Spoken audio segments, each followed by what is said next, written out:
until we have the attendees in, we'll be discussing a couple of things and talk a couple of things about a few things. Hopefully, inshallah, we'll be talking about the Arabic poetry, inshallah, soon with my dear colleague, Reem Ibrahim, who's a Palestinian poet. Reem, how long have you been in the UK? Around 15 years. 15 years. And before that, where were you? I lived in Dubai. Originally, I'm from Gaza, but left Gaza since I was 5 years old. Okay. And how did you come into poetry? How did you?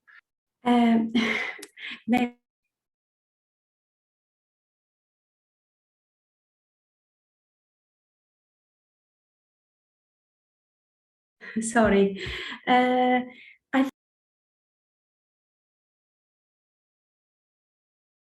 Sorry, is it?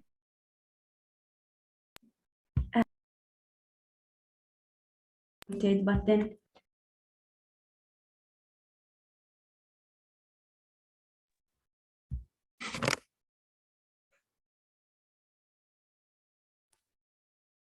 Oh.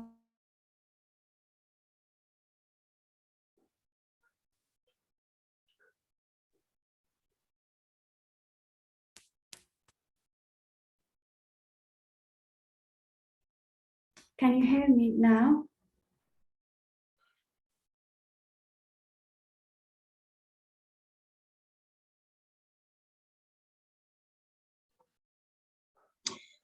Good afternoon and salam. I am Miriam Afalabi, a member of the MACFEST team. Welcome to MACFEST 2022's final event of the Arab Heritage Festival.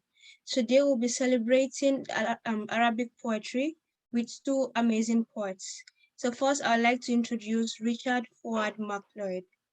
He studied Arabic calligraphy in Saudi Arabia under the auspices of his father, who himself is an accomplished artist and calligrapher, and is fervently encouraged his son's growing interest.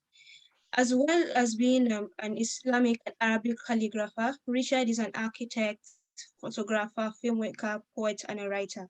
He has a Bachelor's of Science degree in architecture and a Master's of Arts degree in film and documentary making, and he has also won awards for his photography and filmmaking. So before I hand over to Richard to tell us more about his poems, I would like to request our audience to follow MACFEST on our social media sites. And as most of our events are free, we dearly welcome donations. So thank you, and over to you, Richard.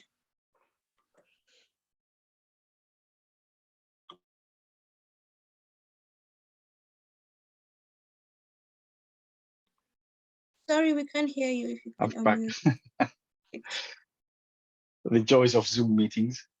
Bismillah, alhamdulillah, wa salatu wa salam ala rasulullah. Assalamu alaikum wa rahmatullahi wa barakatuh. Thank you, Mariam, for the introduction and for bearing with us, being wonderful and trying to organize this meeting and liaise everybody and herd everybody into the right direction. You and Qaisra. Jazakumullah khair. Poetry. Poetry is, I think it's one of the things that many people like, but not everybody maybe can cook in a way. Poetry in Arabic, the original term the term is sha'r, and originally means the science. So the Arabs had several sciences, like, for example, knowing the face feature and predicting character, the navigation in the desert with no marks. So that was one of their sciences as well. But sha'r was also one of the sciences. So originally in language, it means science, but became a term for words that rhyme, and they're purposely rhyme, not just spontaneously. So they purposely rhyme. They have wisdom, they have intelligence, they have a message. Arabs prior Islam did not really write, did not document their history, their heritage, the events, the thoughts, the philosophy, etc. They did not document by writing. They documented orally. And the poems was the best oral vehicle to transfer from old to future. There was a system to it. Not anybody who can just walk in and start doing the poems. They need to be learned how. So at the beginning, they start with being just a narrator. So Al-Rawi. What this is, they just memorize the already what's been there, and then they start narrating it. And little by little, they start doing their own poems. One of the famous poems in the Islamic world, in the first dawn of Islam, was Ka'b ibn Zuhair. Ka'b ibn Zuhair, his father was a poet, and as a poet, he was really esteemed. His father used to take him out in the desert and give him a verse, and Ka'b ibn Zuhair will memorize it, will understand it, will dissect it, will translate it, because it was always poems with the finest language ever. Some of the narrations about Ka'b ibn Zuhair said that his father wouldn't let him write poems or do poems, compose poems, until he grew enough to be mature and sensible. So he wouldn't say a poem that's silly or boyish or not wise, and that will bring shame to the family who have such great heritage. And Ka'b ibn Zuhair, as probably some people would know, he was, for a while, he was a good poet. He was a famous poet before even Islam. And he didn't become Muslim straight away when Muhammad ﷺ came out with the message. So for a while, he was slandering Islam and Muhammad ﷺ with the poem. And for that, he was, there was a great punishment for him. Later on, he became Muslim and he wanted to redeem his sins and himself.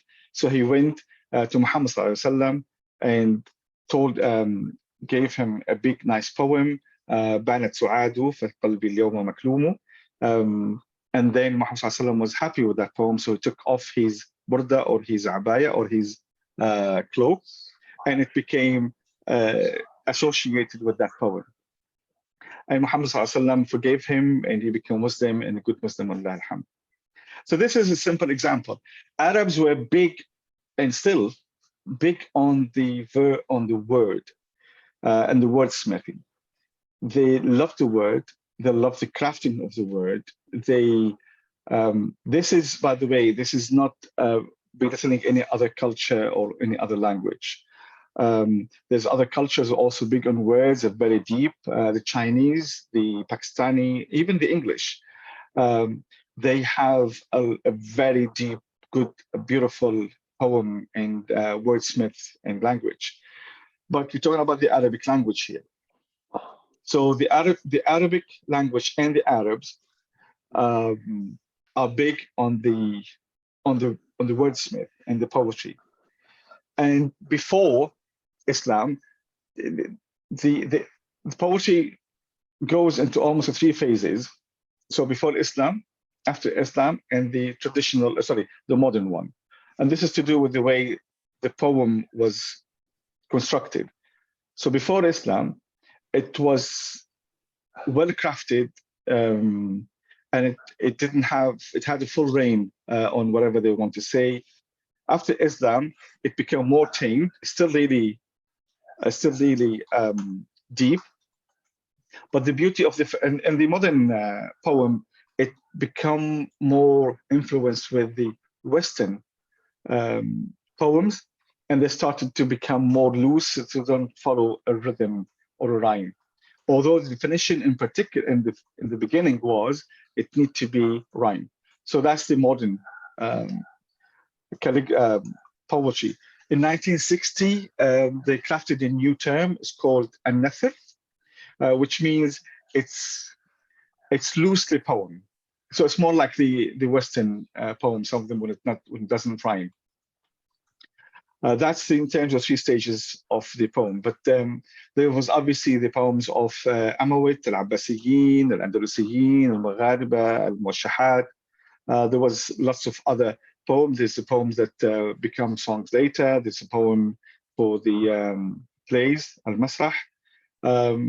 There's the poems about love, wars, manners, and etc. So different types. And one of the good things about the poem, the Arabic poem, it was the capsule that preserved the language, the Arabic language. The Arabic language in particular was not written in terms of grammar, for example. The Arabic language, it's miraculously evolved to become this really deep language that have such strict rules and clear structure.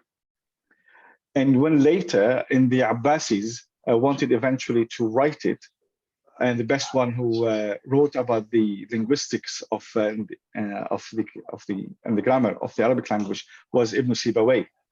So when they wanted to put it down on written rulings in grammar, they would go back to the poems and take from that the structure of the poem, the words of the language. If they ever lost in, say, what that means, they would go back to the poems and see the context, the meaning, and dissect it and understand it this way.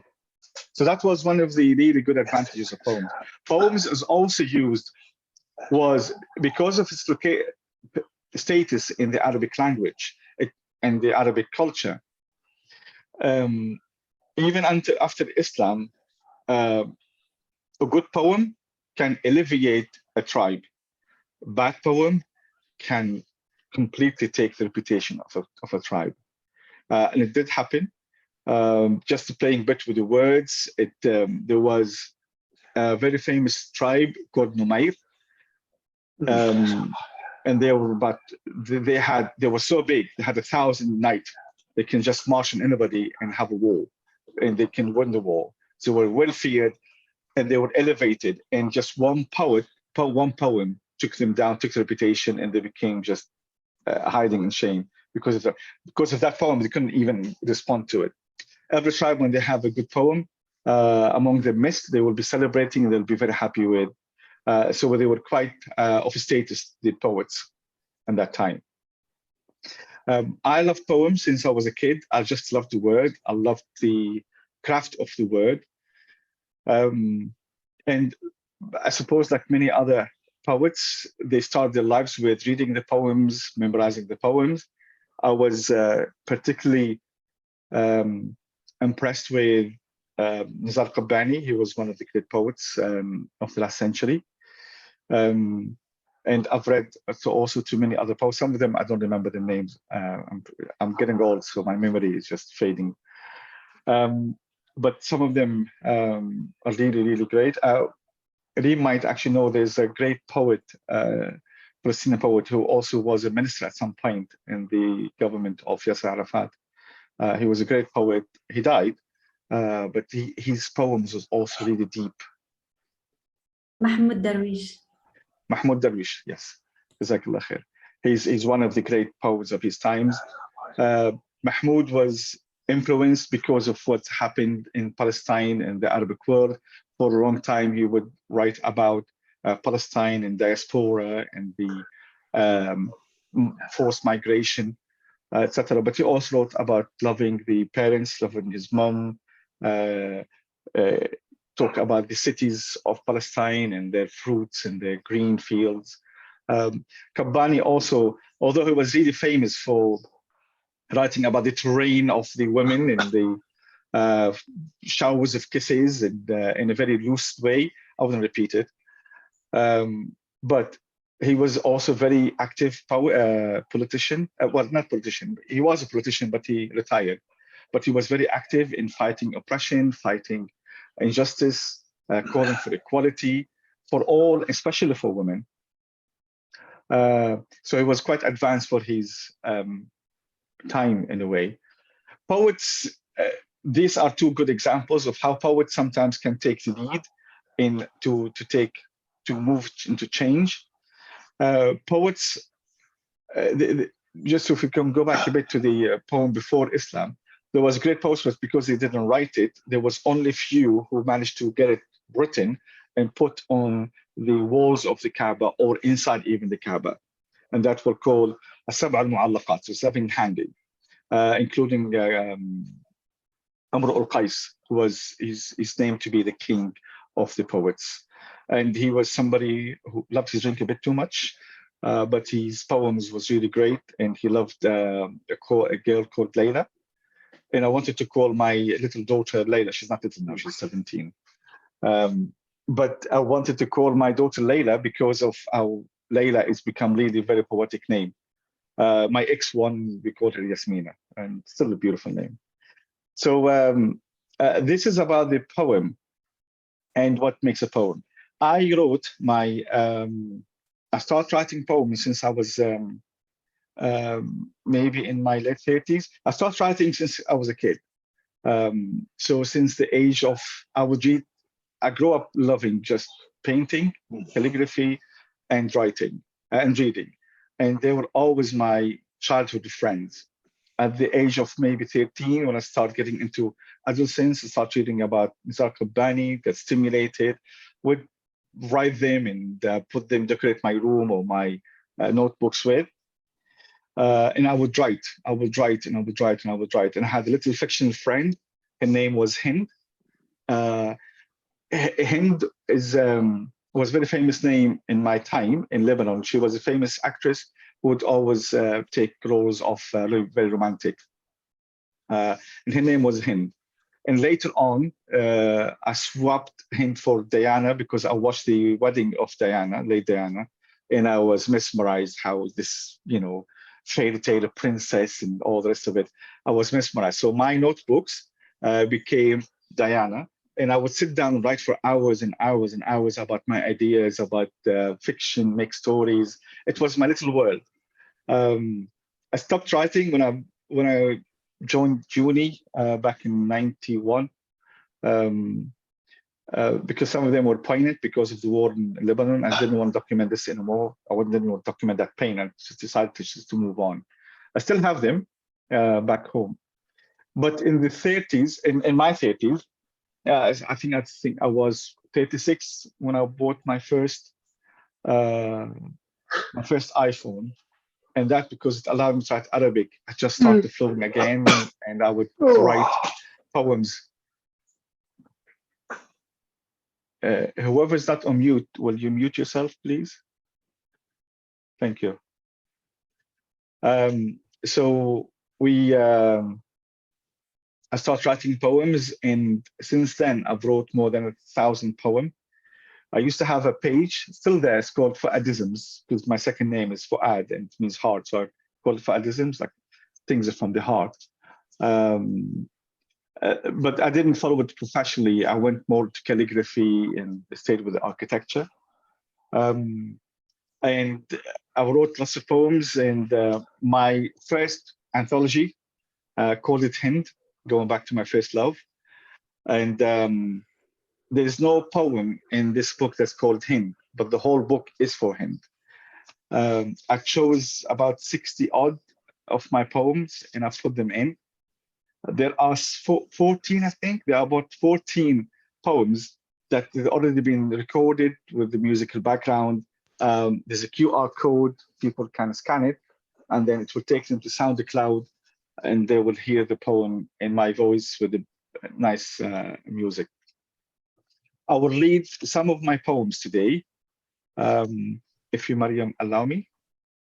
Yes, you're allowed to read your poems. Yes, we would like to hear. Thank you. Okay. I will read some of the poems, and I will translate loosely the meaning of it. One of the poems that I like, well, I all like them, but some of them I like them more than the others. It's called "What's With Me."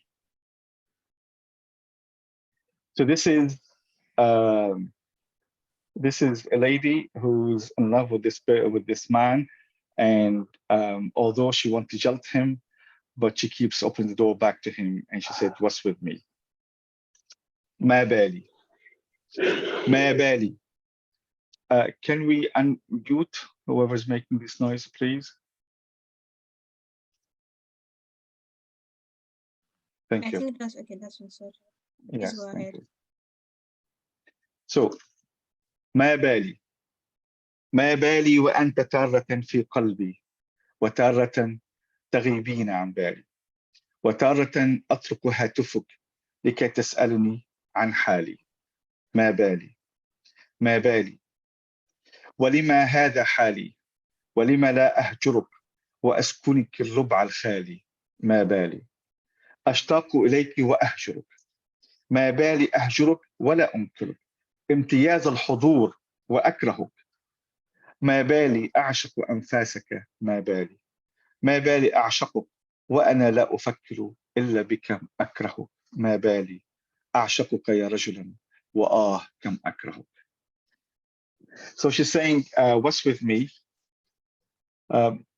Every now and she's just in my heart more often. And sometimes I call you, so you'd ask me, how are you? Because I want to listen from you. I want to listen to you when you say, how are you? But why do I keep calling you? Why do I keep coming back to you along you? Why I don't desert you and desert you and leave you in the quarter. There's in Saudi Arabia, there's a quarter of its of geographical terrain. It's just a desert. They call it the empty quarter. So why don't you just cast you away in that quarter? What's wrong with me? What's wrong with me? Why do I keep missing you and leave you?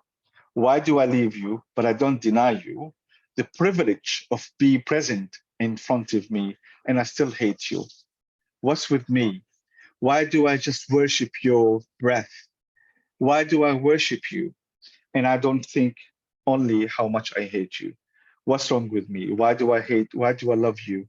And why do I hate you?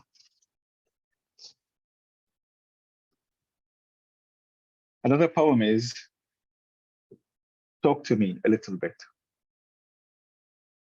كنت أمشي قرب نفسي قليلا عندما أتتني حروف منك قليلة ملأت فضائي فجأة بألوان كثيرة وخواطر وقصائد بليغة سيدتي أنت كثيرة أنت سيدة مختلفة كثيرة سيدة حرة وروحك طليقة أفكارك كثيرة وقلبك عاشق عشقا كبيرا وما أنا إلا قليلة بين الرجال الكثير ولكن قلبي ظمآن كثيرة لحبك وعشقك وأفكارك الكثيرة فهلا أرسلت حروفا أكثر كثيرة ولا تختار الصمت فإنه يعذبني كثيرا أرجوك سيدتي كفاك صمتا حدثيني قليلا.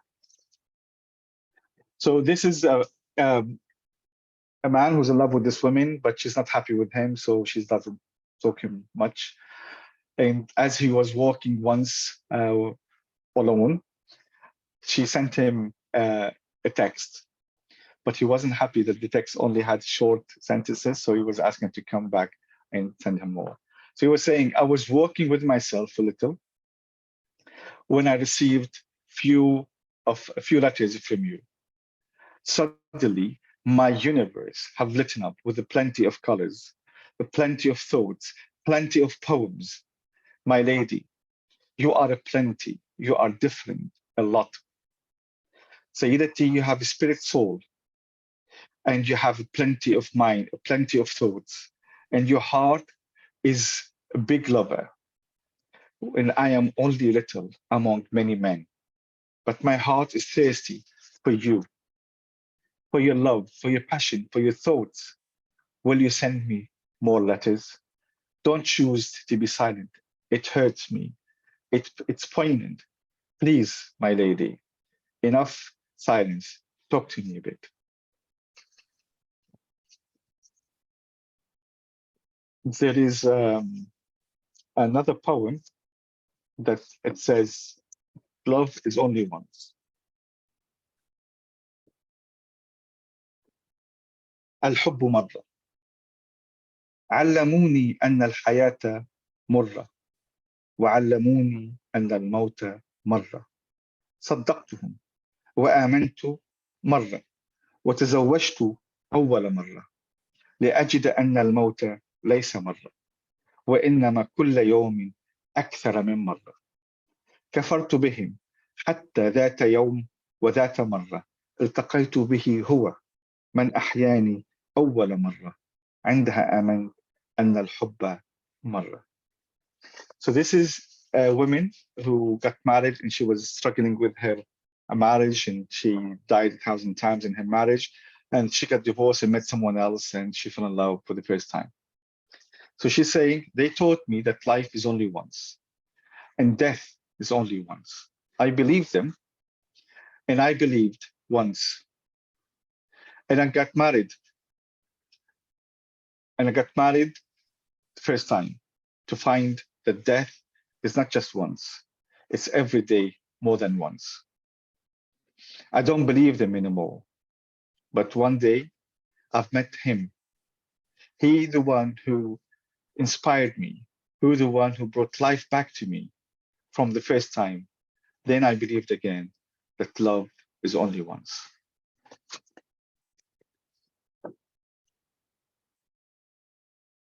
This next poem it was somebody who loved the Palestinian. He was from outside Palestine and they couldn't just get to meet each other. So he used some of the term, the barbed wire, to express how much there's separation between them. جدار الظروف الشائكة تقف المسافات بيننا جدار من الظروف الشائكة تفصل سائرا عن قضيته تقف بين عاشق وعشيقته ترمي إنسانا بعيدا عن أرضه وحضنه ووطنه أقف عند الحائط العقيم وتتسلل ذراعي من ثقب صغير أعلم أن ما بيني وبينك ما زال كثير ولكني عندما أمد يدي تصبح المسافة بيننا أقل بقليل. So this is somebody who was fell in love with a Palestinian woman and they couldn't be with each other. So he wrote a poem that says, there is a lot of distance standing between us. There's a barbed wire of hard circumstances separating a rebel from his cause, stand between a love and his lover, casting away the person away from his land, away from the bosom of his land and country. There, I stand at that imbecile wall, but my hand tries to find the little hole to reach out from that little hole. I know that what's between me and you is still a lot, but when I reach my hand, that distance becomes a little bit shorter.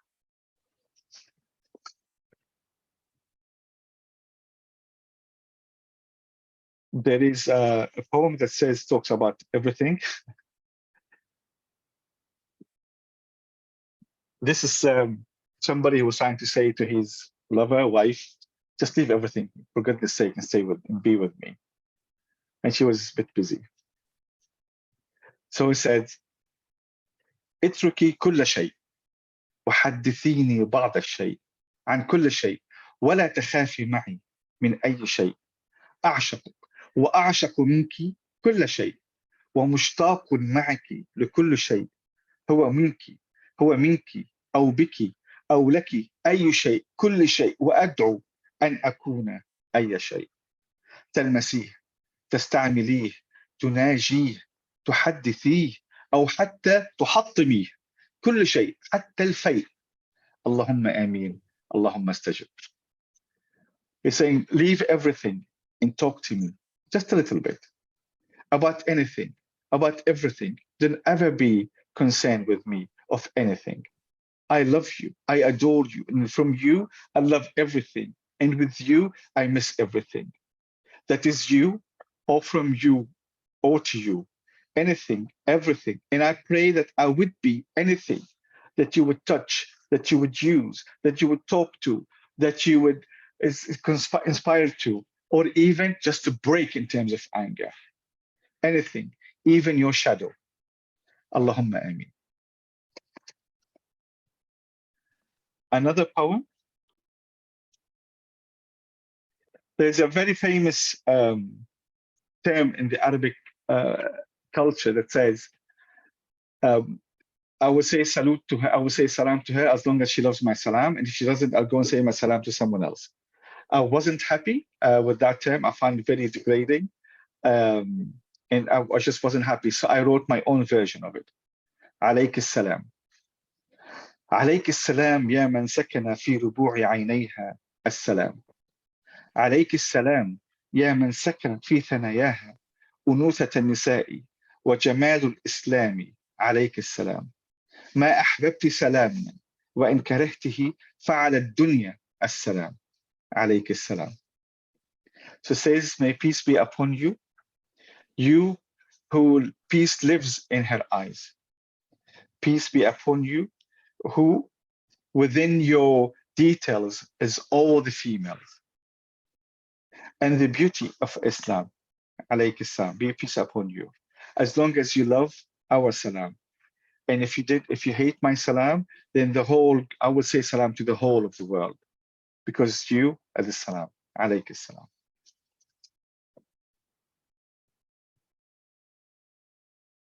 This is a poem. This is a poem. Somebody once saw somebody and met and they were talking. Inside, he just want to hold her tight and just embrace her. But he had to stay polite, put the social veil on, and just be courteous and socially acceptable.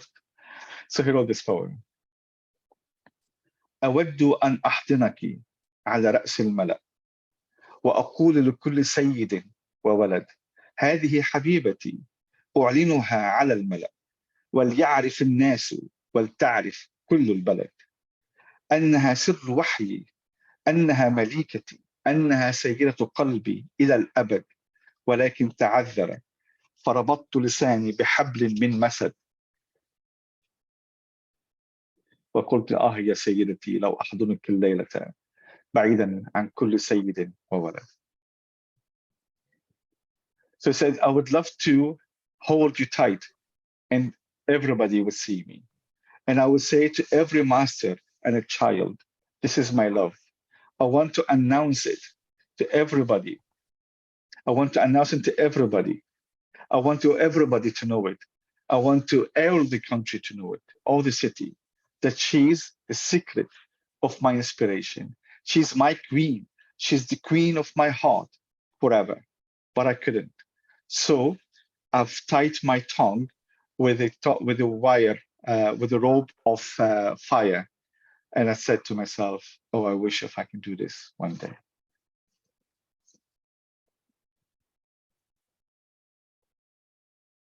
The next poem is about the women. Women, well, they are historically oppressed. Islam did not oppress them, but culture in many places did oppress them.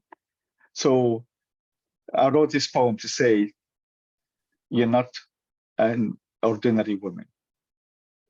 ليست امرأة عادية من ترفض رجلا عاديا وتكسر التقليد والآراء التقليدية.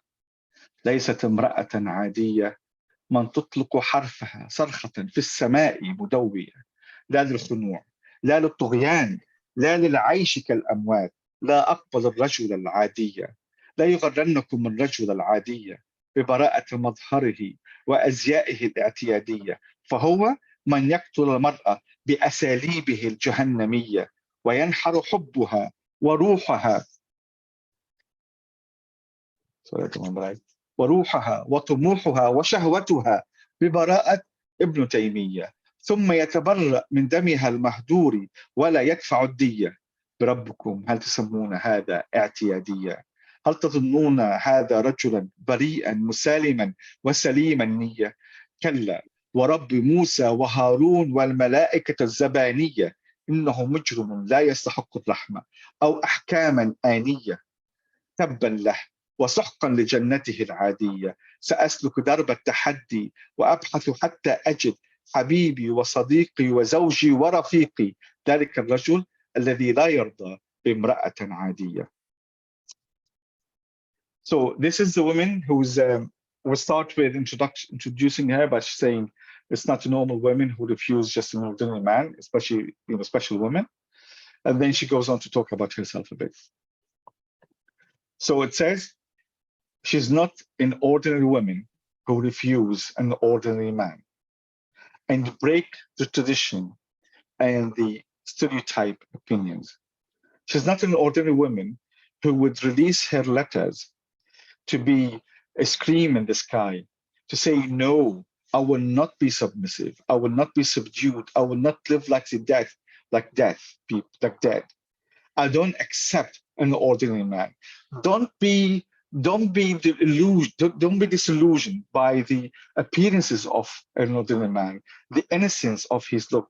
He's the one who killed the women with his Satan ways. He's the one who slaughtered her love and her soul and her ambition and her desires with the innocence of the scholars. And then he says, I will not pay the diya, although he killed her. Do you call this an ordinary man? Do you think this man is innocent, peaceful, and genuine? No. I swear by the God of Moses and Harun, and the angels of hellfire, he is a criminal who deserves no mercy or easy or leniency in the sentences. Damn him, and damn his normal, ordinary heaven. I will take the challenge, and I will keep looking until I find my love, my friend, my husband, my companion, that man that will not be happy and not be settling with a normal woman, ordinary woman. So my poems get inspired by things happening in the Arabic world or my surroundings around me. I do love the women. Women was always the inspiration of many poets before me, and I write a lot about them. One poem I wrote. I was once in the mosque doing my i'tikaf in Ramadan, and the thought of a niqabi woman passing outside the door have disturbed my peace a bit and my spirituality at that point. So I wrote this poem later. متعبد وأنا فيما أنا فيه في مسجد غربي في ركن شرقي ولا أحد غيري فيه في اعتزالي للأحمق والمتفلسف والشقي أتأمل في خلق الله وحكمته جل وعلا فيه وإذا بطيفها يمر بخاطري فنسيت ما أنا فيه لم أستطع صبرا ولم أتمالك نفسي فيه استرقت الهوى والأحلام فيه خمارها أسود مصري وتقوى الحياء فيه عطرها رقيق وريحه فيه أنوثة وتيه قدها مياس يسرق اللب ويسكن فيه التفتت بحنان ورقة ونظرت لي وفي عينيها بريق والابتسام على الثغر مشتبه فيه أصابتني هلوسة وأصبحت في حل مما أنا فيه ونضحت أبيات من الحال الذي أصبحت فيه سيدتي منك أيتها الأنثى مما خلقت فيه مما ترتديه وما تخفيه ومما تنطقيه وما تسريه لقد أصبتني ببعض الهذيان والتيه فوالله إني لأعلم أنه صيام والرحمة والمغفرة والعتق من النار فيه ولكن لأنوثتك سحر ذهب بعابدي وبعبادتي وأنساني ما أنا فيه فجعلت أملي ورجائي فيه رحماك مولاتي قد أعياني حبك فهلا رحمتني مما أنا فيه ورضيت بي زوجا تقيا تجدين كل ما تحبين فيه ذهب طيفها وتركني أنتظر جوابا من خيال ضللت فيه. So I'm setting the scene first by saying, while I'm worshipping Allah Azza wa Jal in a Western mosque in Eastern corner and nobody's there but me. I've jilted the stupid, the philosophers, the arrogant, and I sat on my own in that corner, contemplating in Allah's wisdom and Allah's creation. And suddenly, her shadow crossed my mind. So I forgot what I am and what I'm doing, and I couldn't hold myself. So I start stealing some of the thoughts in her and some of the dreams. Her niqab is a black Egyptian, but you can sense the haya and taqwa in that niqab. She only have a small little scent, but with that scent, it's got a lot of feminism. Her body is slim, and that took my heart. She looked at me, and I felt there was a lot of tenderness and softness. And she looked at me. I can see there's a sparkle in her eyes, and I think there was a smile in her mouth. She made me hallucinate, and because of the hallucination, I became now I can do whatever I should or I shouldn't. So I wrote straight away poems to reflect what happened to me. My lady, oh my lady, oh what you were created in. So I'm referring to her body and her manners, and what you're wearing and what you hide, and what you're saying and what you keep to yourself. You made me hallucinate, but madly in love with you. Wallah, I know that it is fasting, and the reward of the fasting is mercy and forgiveness and being sent away from the hellfire in this good deeds and that worshiping and the mosque. But your feminine had a magic that took away my worshiping, and made me forget what I am, made me just contemplate and hope the mercy of you, because your love had made me struggle. Will you cast mercy on me? And will you accept me? A very good husband. You will find in me everything that you want. But her shadow is gone, disappeared, and left me behind waiting for an answer from a shadow, just made me fall in love madly. The last poem I'm going to read for today, and please, if you have any questions, maybe later or maybe after Reem, depends on what you want, Mariam. Last poem I'm going to read is about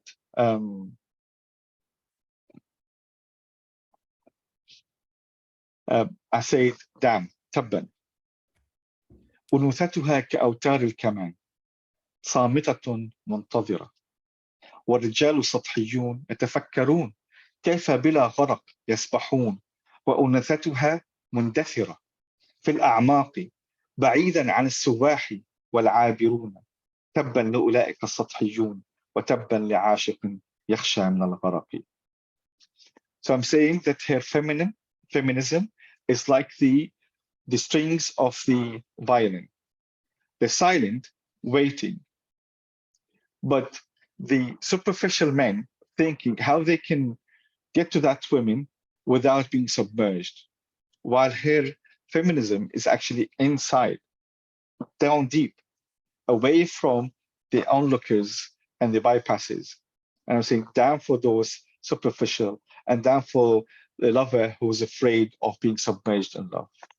And that's my last poem for today. You can find my book in Amazon. You can buy it. The first copy is out now. It's done. We out of copies. So we're now printing another copy, alhamdulillah. It was featured in the book festival in Egypt, and we're going back this year, inshallah, to the festival book in Egypt. Thank you so much. Thank you very much, Richard, for reading your beautiful poems, and also translating it to English for us non-Arabic speakers. It has been very wonderful, listening and understanding, but also the themes of love and happiness. I really, really enjoyed that.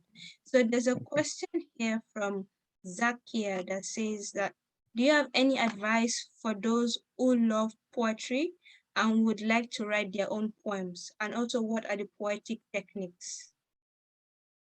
As I was saying earlier, I don't know if Ms. Zakiya covered that. The technique of learning poetry is still the same as ever. Like any other, to be honest, science or discipline you want to go into, you learn from the past. You start developing your skill by learning and mimicking and imitating, and you start writing yourself and grow into that.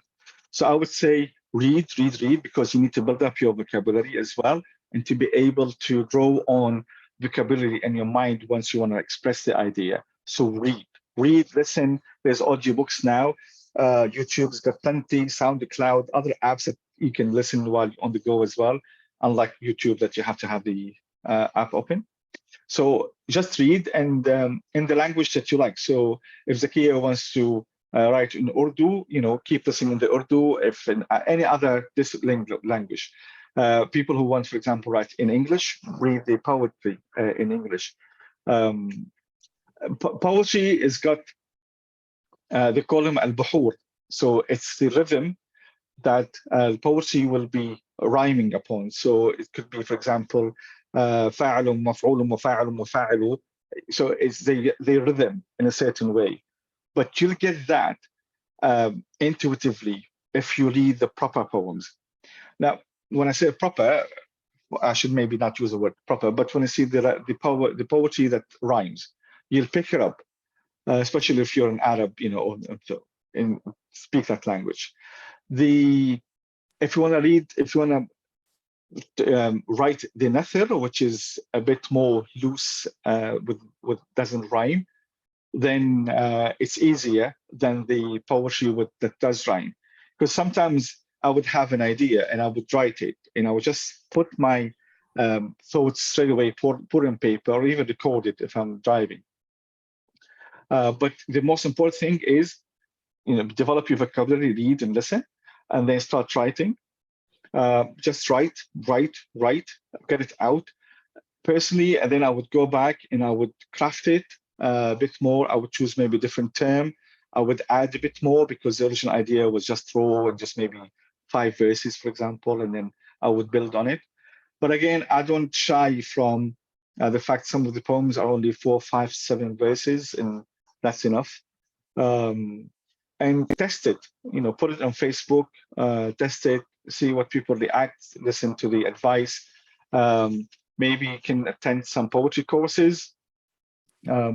We will be, I own and manage the Academy of Excellence International. It's based in Newcastle, and we'll be launching we're teaching English, but we'll be launching we have a project it's called the Arabic Library.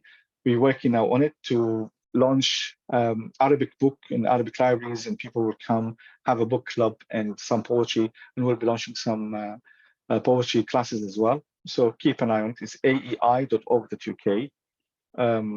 But yeah, just read and write and go back and refine, and maybe read also Reem poetry. I'm sure you'll learn a lot from it. Reem Ibrahim. Thank you. Thank you very much, Richard. So now I have the pleasure of introducing our second, or welcoming our second poet for the day, Reem Ibrahim. She's here in Manchester. So if you'd like to introduce yourself, Reem, what you do and how you set up poetry. Thank you. I do what I do. I work as interpreter translator, work in schools as teaching assistant for years, Arabic teacher as well. And currently I work as a counselor for here in Northwest. The writing came to me when I was in the primary school. Since that time, I started attempts of writing poetry, prose, doesn't matter. Always I was writing, holding a notebook, and I love reading. So I love reading, read about everything, and many writers or authors in Arabic Arab world. And I'm a mother of 3 lovely children. What's up, everyone? Get ready to sound Sorry. Sorry, that was a mistake. Please carry on. Sorry, I can't hear you. Oh, I said we can carry on. That was an interruption. Okay. Okay, the poem I will read today is about post-immigration. It's after immigration, and it's dedicated mainly for the first generation of immigrants, mainly maybe Palestinian, because I am from Palestinian origin, especially those people, because when they immigrated, there was no technology as nowadays, no internet, so there was no WhatsApp or Skype to communicate with the loved people they left behind. So it's mainly about the feeling, the nostalgia, the feeling of guilt, maybe of regret about leaving people they left behind. And yeah, I'll read it in Arabic, then I'll read my translation for it. Okay? Yes, carry on. Okay, it says, its name is حنين. هي أمي من دمي ولحمي، من منعها عني؟ ألوم الحاكم العسكري الذي ضيق على حياتي، فتركت هويتي خلفي وخرجت أبحث عن معيشتي. ألوم الخوف والفقر والحرب أم ألوم نفسي التي بدلت موطنها بحي آمن لا تسمع فيه قذائف ولا تتجول دبابات، لا منع تجول ولا معابر، لا بطاقات ممغنطة، لا قنابل، لا طائرات مستطلعة أو محاربة، لا منشورات تسقط من السماء وتحذيرات وإنذارات إخلاء، لا قمع، لا قهر، لا إهانة، لا تحطيم كرامة. في حي هادئ سكنت، أخرج صباحا إلى عملي، أعود الظهر إلى منزلي. في حي الهادئ أصلي في مسجدي، أجلس مع أولادي، أتابع دروسهم، أتسوق لهم، وفي آخر الأسبوع أخرج معهم للبحر أو للحدائق أو للجبال. لا قصف، لا خوف، لا تهشيم، لا دمار. أؤدي عملي المسالم في الحي المسالم، لا أشتغل بالسياسة، لا أتحدث بها، لكني أقرأ ما أشاء، أتابع الصحف، أشترك في المجلات، وأقرأ وطني في العناوين، أتابع أخباره على الشاشات قبل الإنترنت وقبل الفضائيات.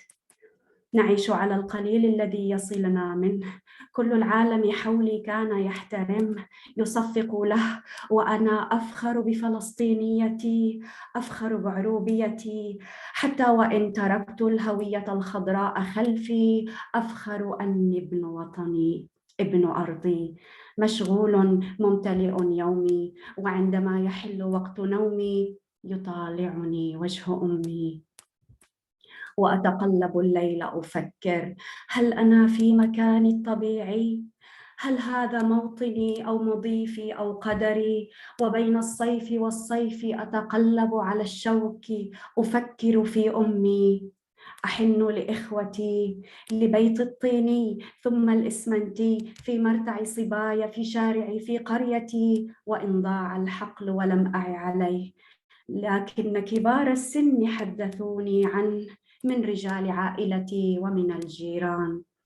حدثني عنه والدي وعمي وخالي، ورأيت أخدود الدموع على وجه المسنات، فعرفت الحكايات التي لم يروينها لنا، فاكتفينا بالغولة والسبع بنات على البحر ماشيات. ما لم تكتبه الأميات الفاضلات قرأته بقلبي، وما لم ينطقن به سجلته في ذاكرتي. الصابرات المكلومات المكابرات، سيدات السلم والحرب، بطلات كل الأزمان، هل يسامحن من أجبن؟ هل يعذرن من جبن؟ ومن استهون ومن ندم، بعد فوات الأوان، بعد فوات الوقت لا ينفع الندم.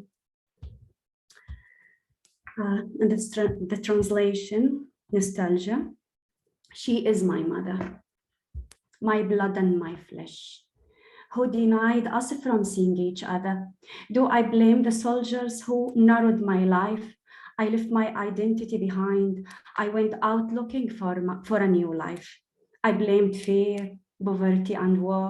Or do I blame myself for changing my homeland for a safer place, where we don't hear shells and no tanks roam, no curfew, no crossings, no magnet cards, no bombs, no reconnaissance and surveillance planes, no leaflets fall from the sky, no warnings for evictions, no alarms, no oppression, no humiliation, no destroying dignity, no insult. I live in a quiet neighborhood. I go to work in the morning, evening I go back home. In my quiet neighborhood, I pray in the mosque, I sit with my children, I read with them, I shop for them, and at the end of the week, we go out together, we walk in the park, we visit libraries and they play in the garden. No bombing, no fear, no destruction, no demolition. I practice my peaceful job in the peaceful city. I don't do politics, I don't speak about it, but I read what I want. I check online newspaper and subscribe to magazines, but I read about my homeland in the news titles. I watch the news on the screens, no matter what. I was always proud of my nationality, even after leaving behind my old identity. Always busy from morning till bedtime. And before I fall asleep, my mom's face looks at me. And I spend half nights turning, ruminating and thinking of her. Am I in my normal place? Is this my home, my host, or my destiny? Between summer and summer, I turn on the thorns. I think about my mom. I yearn for my brothers, for my first house, for my childhood, my old street in the faraway village. Despite the field being lost before I was born, but my old people told me about it. My family, my neighbors, my father and uncles talked about it, and I saw the tears running on the faces of the elderly women. So I learned about the stories they didn't tell us.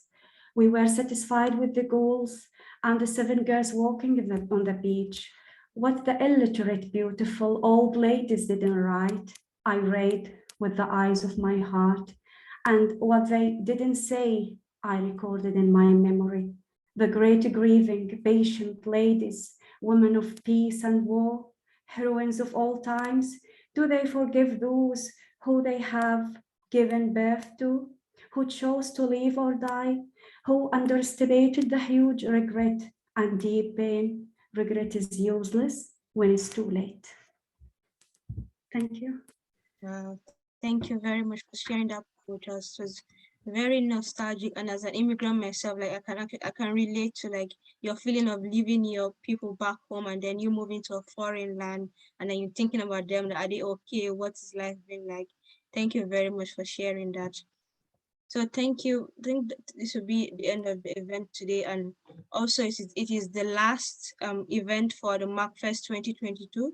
We have hosted about 75 events this past 7 months. We started in February, and now today is our last event. So I would like to say a big thank you first to Richard for joining us today and sharing a lot of his beautiful poems, and also to you, Reem, for sharing your very beautiful, wonderful poem with us, and also to our attendees, both old and new, that have joined us consistently over the past 7 months. Thank you very much for always making the time to join us all the time, following our social media, sending us messages and through email. We really appreciate you.